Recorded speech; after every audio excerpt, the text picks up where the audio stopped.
Ano ang sinasabi pagka may kumakatok sa pinto? Ano ba sinasabi pag may kumakatok sa pinto?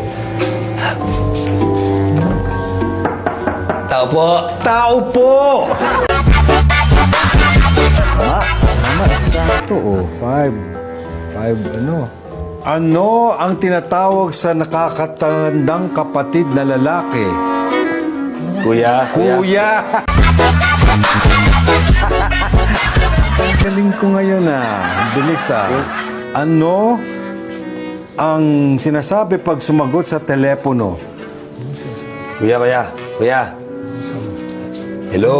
Hello! Ito yata yung tinatawag na thinking out loud. English word. Pagka may dinadala sa bahay.